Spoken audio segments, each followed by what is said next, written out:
안녕하세요. 이지 이코노미 재밌는 이코노미의 채널 남희영 기자입니다. 오늘은 바로 삼성그룹 지배구조 얘기를 한번 해보려고 합니다. 이재용 부회장이 삼성그룹의 경영권을 자녀들에게 물려주지 않겠다 이렇게 선언한 게 벌써 넉 달여 전인데요. 바로 이 이재용 부회장의 발언은 삼성그룹의 소유와 경영을 분리하겠다, 바로 새 거버넌스를 구축하겠다 이런 의지로 읽혀집니다. 한국 재벌 기업들에 단 한 번도 등장하지 않았던 소유와 경영의 완전한 분리, 이것을 삼성그룹이 과연 할 수 있을지, 과연 역할 모델은 무엇일지, 그리고 앞에 놓인 난관들은 무엇일지, 더불어 삼성그룹의 왜 지배구조가 문제가 됐었는지 등을 한번 살펴보려고 합니다. 사실 소유와 경영을 완전히 분리하는 게 좋은지 아니면 함께 하는 게 좋은지에 대해서는 명확한 답이 없습니다. 하지만 국내만 놓고 본다면 재벌 기업들이 소유와 경영을 함께 해왔던 것 또한 사실입니다. 이런 상황에서 이재용 부회장이 삼성그룹의 경영권 세습을 포기하겠다 이렇게 말한 것은 큰 의미를 지닐 수밖에 없습니다. 바로 한국 기업에서 첫 시도이기 때문입니다. 삼성그룹의 새 거버넌스 모델로 가장 주목받는 곳은 바로 스웨덴의 발렌베리 그룹입니다. 이미 삼성그룹도 이건희 회장 때부터 이재용 부회장이 이르기까지 약 20여년에 걸친 기간 동안 발렌베리 그룹과 꾸준히 소통해 오면서 상속과 소유 그리고 경영 문제를 연구해 왔다고 하죠.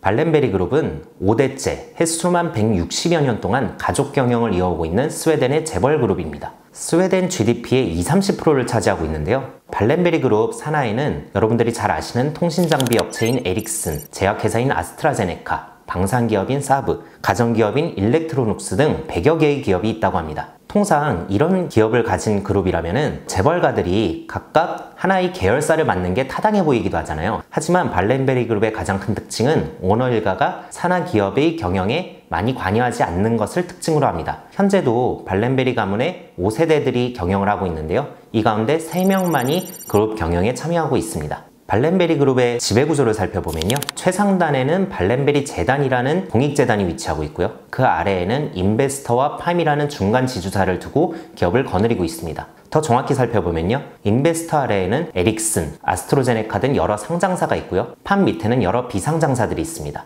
그렇다면 소유와 경영의 분리는 실제로 어떻게 작동하고 있을까요?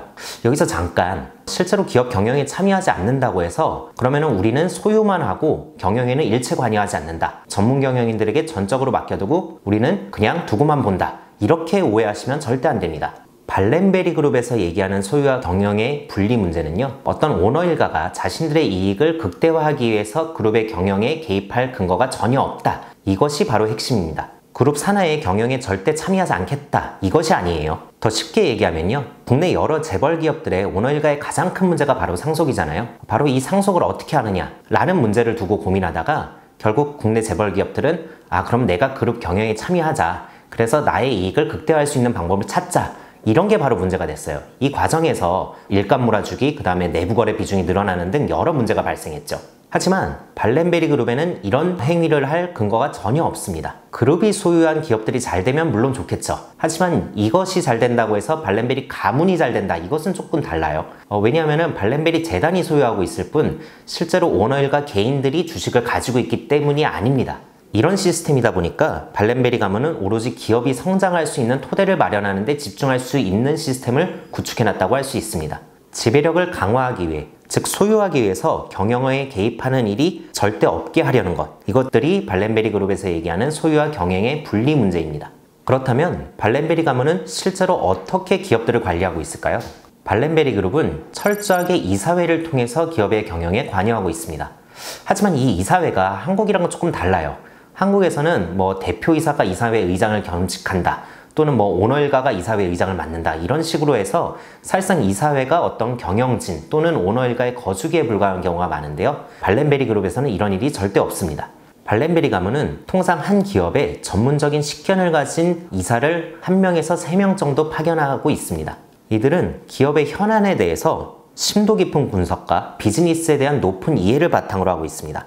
지속적인 비즈니스에 대한 업데이트를 제공해서 이사들의 이사회 활동을 지원하겠다는 건데요. 철저하게 이사회가 해야 될 역할에만 집중하겠다, 이렇게 말할 수 있겠죠. 이 과정에는요, 어떤 발렌베리 가문의 오너 일가의 이익을 위해서 이사회에서 우리 주장을 관철시킨다, 이런 행위가 있을 수 있잖아요. 이를 방지할 만한 대책도 마련해 놓고 있습니다. 절대로 발렌베리 가문이 지명한 이사들이 다른 이사들의 권한을 넘을 수 없도록 하는 장치도 마련해 두고 있다는 뜻입니다. 하지만 이런 것은요, 발렌베리 가문이 운용하는 이사회의 한 단면만을 보여주는 것이고요. 사실 발렌베리 그룹 이사회의 특징이 중요한 이유는 바로 이것입니다. 기업을 이끌 전문 경영인을 이사회를 통해 선출하고요. 대신에 그 경영진에게 완전히 독립적인 권한을 부여하는 것. 이것이 바로 발렌베리 그룹 산하에 있는 기업들이 돌아가는 원리입니다. 이른바 전문적인 식견을 통해서 전문 경영인을 선출할 수 있는 강력한 권한을 가진 이사회, 그리고 이 이사회의 눈치를 보지 않고 독립적으로 경영을 할 수 있는 경영진, 이렇게 정리할 수 있겠는데요. 이런 발렌베리 그룹의 특유의 지배구조 원칙이 확립된 것은 바로 발렌베리 가문 2세대인 마르쿠스 시니어 회장 때였습니다.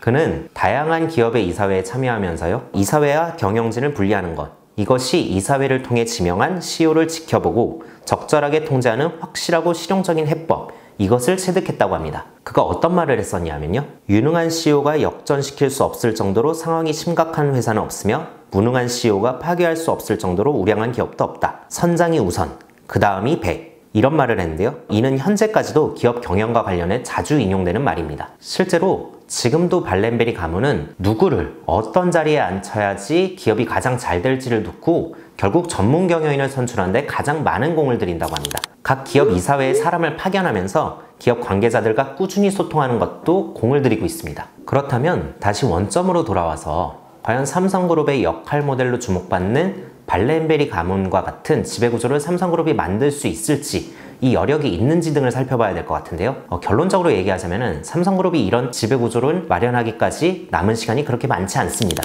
바로 보험업법 개정안 때문입니다. 보험업법 개정안은 보험사의 자산 운용 비율을 산정할 때 채권과 주식 합계의 기준을 현행 취득원가가 아닌 시가 기준으로 하여 자산 운용 비율 3%를 초과하는 계열사의 지분 보유분을 5년 이내에 해소하도록 강제하는 것을 뼈대로 합니다. 19대와 20대 국회에서도 발의가 됐었지만 이때 처리되지 못했고요. 21대 국회에서 현재 박용진 의원 등이 추진하고 있는데요. 현재 더불어민주당 등 여당이 점유하고 있는 의석수를 봤을 때 보험업법 개정안이 통과될 가능성이 유력해 보입니다. 바로 보험업법 개정안의 가장 중심에 놓인, 가장 많은 영향을 받는 회사가 바로 삼성생명입니다.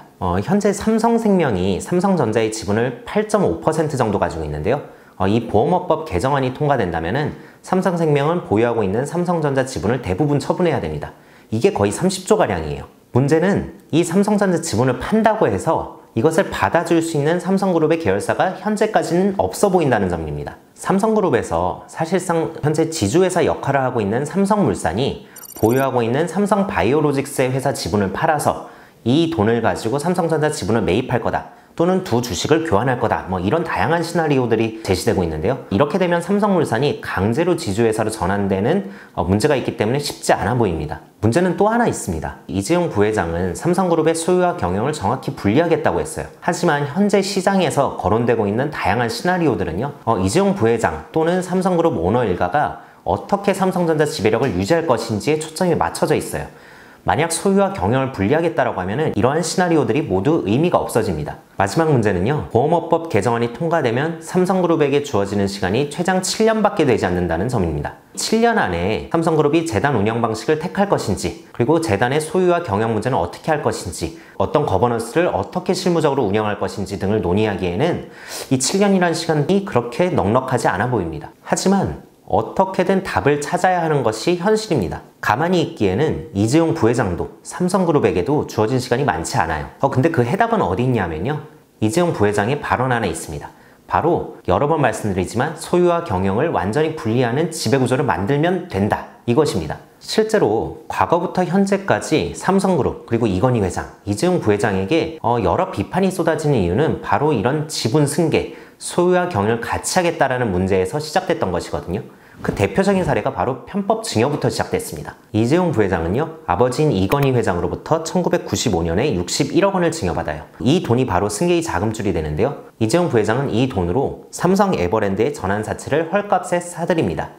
이 부회장이 최대 주주에 오른 삼성 에버랜드는 의회 삼성생명 주식을 대거 매입하고 이를 통해서 그룹의 최상단에 위치하게 됩니다. 근데 여기까지가 끝이 아니에요. 삼성전자에 대한 지배력을 더 끌어올리려고 했죠. 삼성그룹은 희대의 변신수를 사용해서 이런 지분 승계를 완성해 나갑니다. 2014년만 하더라도 삼성전자의 주식을 많이 보유하고 있던 계열사가 바로 삼성생명과 삼성물산이었는데요. 바로 삼성물산이 이 과정에서 핵심으로 부상합니다. 삼성에버랜드는요 2013년 제일모직과 합병해서 제일모직이라는 이름으로 2014년 상장하고요. 이듬해인 2015년에는 다시 제일모직과 삼성물산이 합병하죠. 이런 변신의 변신을 거듭한 결과 현재 이 부회장을 비롯한 삼성그룹의 지배구조는 이재용 부회장, 삼성물산, 삼성전자로 이어지는 지배구조를 만들 수 있었습니다. 하지만 너무 정신없게 달린 탓인지 급격한 변화는 삼성그룹에 여러 논란을 낳았습니다. 대표적인 것들만 얘기하자면요. 삼성물산과 제일모직이 합병할 때 합병 비율을 산정하는 문제를 놓고도 말이 많았고요. 현재 재판 중이기도 하죠. 그리고 삼성바이오로직스의 기업 가치를 뻥튀기 했다. 이런 논란도 현재 검찰 수사 중에 있습니다. 심지어 지분 승계와 관련해서는요. 박근혜 최순실 게이트에 이재용 부회장이 연루되는 사건까지 있으면서 이재용 부회장은 이 의혹으로 구속되기까지 했습니다. 이런 논란들을 가만히 살펴보면요. 소유와 경영권을 모두 우리가 쥐겠다. 이 욕심을 떨쳐버리지 못한 것이 삼성그룹의 가장 큰 문제였어요. 이런 욕심을 버리지 못하다 보니까 이 과정에 온갖 편법과 불법 등이 이용됐죠. 정리하자면 이재용 부회장이 삼성그룹의 소유와 경영을 완전히 분리하겠다라고 만약 생각을 가진다면, 그리고 이를 실제로 추진하겠다면 이런 문제들이 앞으로 생기지 않을 가능성도 충분히 있습니다. 삼성그룹 안팎의 얘기를 들어보면요. 이재용 부회장이 지분 승계까지 하면서 그리고 삼성전자 지배력을 유지하는 두 가지를 모두 충족할 만한 방법은 현재 삼성그룹에 없습니다. 삼성그룹이 과거에 지배구조 개편을 추진하다가 접은 것도 이런 이유들 때문이라고 합니다. 그렇다면 이대로 손을 놓고만 있을 건가요? 삼성그룹의 특수성을 인정하고 현재 지배구조를 최대한 유예해주고 그 다음에 새로운 거버넌스 모델을 찾을 때까지 유예해준다는 뜻입니다. 삼성그룹이 가진 어떤 한국 경제에 대한 영향력, 여기에서 사회적 환원을 이룰 수 있는 어떤 가치들을 고민해보자, 이런 주장들이 나옵니다. 사실상 해결책이 전무한 상황에서 삼성그룹의 현재 상황을 최대한 이해하고 대신에 전체적으로 국가와 국민에 기여할 수 있는 방법을 찾아보자, 그런 기회를 삼성그룹에 주자라는 얘기입니다. 혹시나 해서 말씀드리지만 이는 삼성그룹에게 특혜를 주자는 얘기가 아닙니다.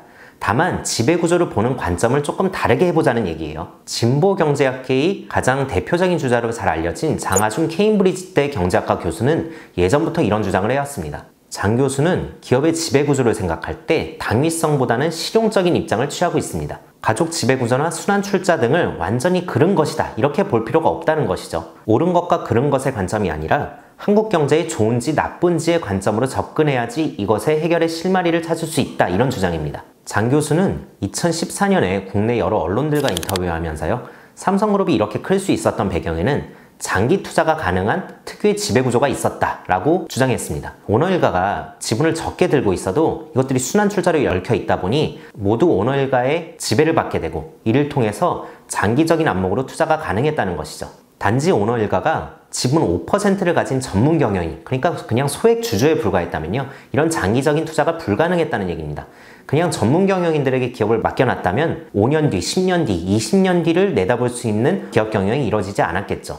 장 교수는 어떤 주장까지 하냐면요, 심지어 장 교수는 어떤 말까지 하냐면요, 가족기업이나 순환출자 이런 것은 그래도 잘못된 거 아니냐, 이런 주장들에 그거는 너무 영미식으로 기업 지배구조를 접근해서 그렇다, 실제로 유럽의 가족기업이 성과를 더 잘 내는 경우가 많다, 이런 주장까지 해요. 금산분리 문제도 마찬가지예요. 삼성그룹은요, 이른바 고객들이 낸 보험료, 이것으로 운영되는 삼성생명을 통해서 삼성전자를 지배하고 있잖아요. 그래서 이것을 분리해야 된다, 그래야지 어떤 금융 리스크가 산업 리스크로 전이되지 않는다, 이런 지적들을 꾸준히 받았는데요. 하지만 이에 대해서 장 교수는 금산분리가 어느 시대, 어느 나라에서나 옳은 원칙일 수는 없다. 독일과 일본 같은 경우에는 이런 금산분리가 완화됐었기 때문에 경제발전이 가능했다, 이런 주장을 펼칩니다. 왜 삼성그룹의 지배구조를 인정해주자, 이런 목소리가 장 교수의 입에서 나오는 걸까요? 장 교수는 뭐라고 얘기하냐면요, 삼성이 한국 경제에서 차지하는 비중, 성장 과정에서 국민들에게 진 빚, 한국 경제의 미래에서 삼성의 역할 등을 종합적으로 고려해야 된다.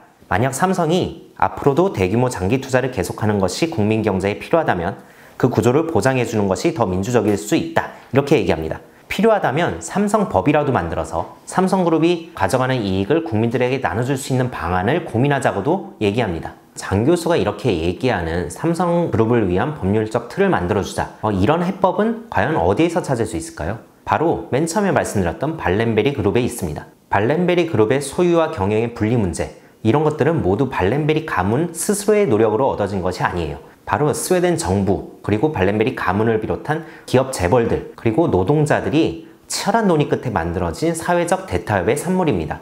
스웨덴은 1929년에 세계의 대공황이 닥치면서 1930년대에 굉장히 경제 위기를 겪었는데요. 이 과정에서 정부와 기업 그리고 노동계는 이 문제를 어떻게든 해결해야 하면 된다라는 공감대를 형성하고 있었습니다. 이들은 1936년부터 약 2년 동안 논의한 끝에 세계적으로 어떤 사회적 대타협의 한 획을 그었다고 평가받는 살트쇠바덴 협약을 체결합니다. 자본가의 경영권을 인정하고 노조는 단결권을 인정해주고, 이것이 바로 이 협약의 핵심입니다. 여러 인터넷에 돌아다닌 것을 보면요, 자본가의 경영권을 인정해주는 대신 발렌베리 가문이 그러면 우리 이익의 85%를 법인세로 내겠다, 이때부터 차등 의결권이 도입됐다, 뭐 이런 주장들이 있는데요. 이는 모두 다 없는 내용입니다. 실제로 합의문에는 이런 내용들이 전혀 없어요. 대신 기억할 것은 자본가의 경영권을 인정하고 대신에 노동자의 단결권도 상호 인정해주는 것이 바로 이 정신입니다. 이런 정신들이 있었기 때문에 현재 발렌베리 가문의 지배구조가 완성될 수 있었습니다. 실제로 현재 발렌베리 재단이 중간 지주사인 인베스터에 대한 지분은 23.3%밖에 들고 있지 않거든요. 하지만 의결권은 50%를 행사할 수 있어요. 이것을 바로 가능케 하는 것이 차등 의결권인데요. 자본가의 경영권을 확실하게 인정해주는 장치가 마련된 것입니다. 경영권을 인정받은 발렌베리 가문도요, 국가와 국민 그리고 사회를 위해서 환원할 수 있는 방안들을 마련해 놓고 있습니다. 현재도 여러 기업들을 통해서 벌어들인 수입 80%를요 각 기업들의 연구개발을 위해서 아낌없이 투자하고 있습니다. 이런 상황들을 고려하자면은 삼성그룹의 법률적 틀도 결국 사회적 대타협을 통해서 마련해 줄 수 있다, 뭐 이런 교훈을 얻을 수 있지 않을까 싶어요. 그럼 마지막으로 삼성그룹의 과연 지배구조 문제는 어디서부터 시작됐는가도 한번 살펴볼 필요가 있을 것 같습니다. 삼성그룹의 역사는 여러분들이 잘 아시는 삼성물산으로부터 시작됩니다. 1936년에 대구에서 세워진 건데요. 이것들이 50년대, 60년대, 70년대를 거치면서 굉장히 큰 한국을 대표하는 재벌기업으로 성장했잖아요. 이것을 바로 선당경영이라고 하는데요. 선당경영은 배의 무리를 이끈다, 즉 그룹을 통해서 계열사가 이것도 하고 저것도 하는 방식을 말합니다. 왜 이 과정들을 설명하는 거냐? 바로 삼성그룹의 지배구조의 문제의 뿌리가 여기 있기 때문입니다. 1950년대부터 1980년대까지는 한국 경제의 고성장기였잖아요. 당시 정부는 어떻게 보면 재벌기업들의 문어발식 확장을 적극적으로 장려했습니다. 이 사업에도 진출하고 저 사업에도 진출하려면 어떻게 보면 대기업들이 가진 자본이 필요하겠죠. 하지만 가장 큰 문제는 대기업들도 이런 자본들이 없었습니다. 이를 해결할 수 있는 묘안이 바로 상호출자와 순환출자였습니다. 순환출자는 뭐냐면요, A기업에서 번 돈을 B기업에, B기업에서 번 돈을 C기업에, C기업에서 번 돈을 A기업에 다시 재투자하는 것을 말합니다. 이론적으로 보면 계열사의 무한 확장이 가능합니다. 하지만 적은 자본으로도 여러 개의 계열사를 차릴 수 있다는 장점만은 분명히 존재합니다. 상호출자 역시 문어발식 확장의 강력한 무기였습니다. 상호출자는요, A기업에서 B기업에 투자하고 B기업은 다시 이 돈을 A기업에 투자하는 것을 말합니다. 서로 돈을 주고받으니 문어발식 확장이 안 될래야 안 될 수가 없었죠. 삼성그룹도 당연히 이 방법을 통해서 사세를 확장했습니다. 정부는 딱히 여기에 태클을 걸 이유가 없었어요. 왜냐하면 경제를 먹여 살려줬기 때문입니다. 쉽게 말해서 대기업 기반의 경제구조를 만들기 위해서 정부도 이를 장려했고, 기업들은 그냥 당연히 시대가 그랬으니 따랐던 것밖에 없습니다. 갑자기 순환출자가 문제가 된 이유는 무엇일까요? 바로 IMF 때문입니다. 순환출자의 가장 큰 문제는요, 이것들이 자본을 벌어서 계속 다른 기업에 자본을 대어주는 것은 문제가 없지만 이것이 반대로 부실이 다른 기업에 전가되고 이것을 통해서 모든 묶여있는 계열사들이 위험에 빠질 가능성이 있다는 점입니다. 회사 하나가 무너지면요, 다른 회사들까지 도미노처럼 무너지는 현상, 이것을 우리가 IMF를 겪으면서 교훈을 얻었습니다. 순환출자가 문제가 됐던 대표적인 기업이 바로 대우그룹인데요. 문어발식 확장을 무리하게 추진하다가 한 기업에서 부실이 발생하니까 여기서 난 부도를 막지 못해 모두 그룹이 해체돼 버리는 운명에 처하게 됐습니다. 또 순환출자가 문제가 됐던 기업은 바로 SK인데요. 2013년 소버린 사태를 기억하실 겁니다. 당시 소버린이라는 회사는 최태원 회장이 가진 SK의 지분이 굉장히 적다는 사실에 주목하고 당시 저평가돼 있던 SK 주식을 단 1,800억 원을 들여서 집중적으로 매수했어요. 이때 소버린이 확보한 지분이 14.99%였는데요. 이를 통해서 소버린은 SK텔레콤을 분할하라, 뭐 이런 요구들을 하면서 경영권을 빼앗으려고 했죠. 결국 최태원 회장은 조금의 돈으로 지킬 수 있었던 것을 약 1조 원이라는 거대한 자금을 투입하면서까지 경영권을 지켜냅니다. IMF 사태에 이어서 어떤 소버린 사태까지 겪으면서 한국 정부는 물론 기업들도 순환출자가 더 이상 답은 아니다, 우리도 경영권을 안정적으로 지킬 수 있는 지배구조가 필요하다, 이러면서 바로 추진했던 게 지주회사 전환입니다. 삼성그룹은 아직까지도 삼성전자를 어떻게 할지, 이재용 부회장이 승계는 어떻게 할지 이를 해결하지 못해서 지배구조를 해결하지 못하고 있는데요. 이때까지 여러 논란이 되었던 그 뿌리가 어디 있는지 조금은 짐작해 보실 수 있을 거라고 생각합니다. 오늘 얘기 어떠셨나요? 최근에 보험업법 개정안 이슈가 많아지면서 삼성전자, 삼성생명, 삼성바이오로직스 어떤 주가가 수혜를 받을 거다 이런 얘기가 넘쳐나잖아요. 근데 저희는 한번 이것을 소유와 경영을 분리하는 어떤 지배구조의 관점으로 바라보자, 이런 생각을 해서 주제를 잡게 되었는데요. 여러분들이 조금 유익한 시간이 되셨으면 좋겠습니다. 다음 시간에는 더 재밌고 유익한 영상으로 찾아뵙겠습니다. 오늘도 시청해주셔서 감사합니다.